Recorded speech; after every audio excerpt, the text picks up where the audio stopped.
Welcome po sa ating pong devotional Bible message. Welcome po sa aking YouTube channel.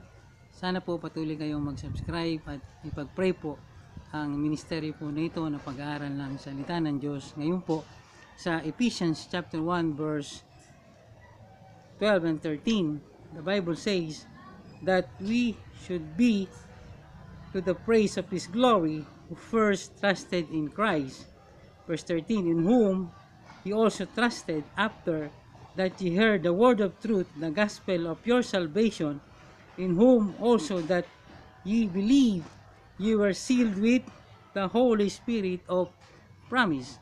Mga minamahal, kung ikaw po ay tumanggap kay Jesucristo at tinanggap mo siya bilang iyong Panginoon at tagapagligtas, the gospel of your salvation, na maliwanag na tayo po ay makasalanan, si Kristo ay namatay sa krus, sinampalatayan natin siya bilang ating Panginoon at tagapagligtas, tayo pumasok po si Jesus sa ating puso, you were sealed with the Holy Spirit, Espiritu po ni Kristo ang nasa ating puso, at yan po ang titingnan ng ating Panginoon, ng Diyos Ama, kapag si Kristo ay nasa ating puso, meron tayong buhay na walang hanggan, at ang pangalan po natin ay nasulat sa aklat ng buhay, anak tayo ng Diyos, at anytime po tayo po ay pupunta sa langit.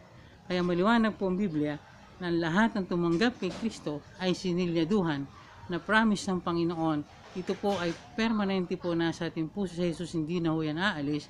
Pag tayo nagkasala, ay si Jesus po ay malulungkot. Ang Holy Spirit po ay magigrieve at siya po ay iiyak kapag tayo po ay nagpapatuloy sa pagkakamali o pagkakasala.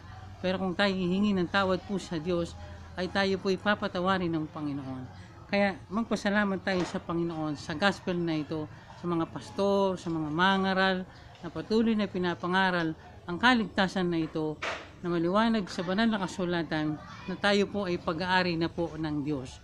Wala na pong ibang makakakuha sa ating kaluluwa.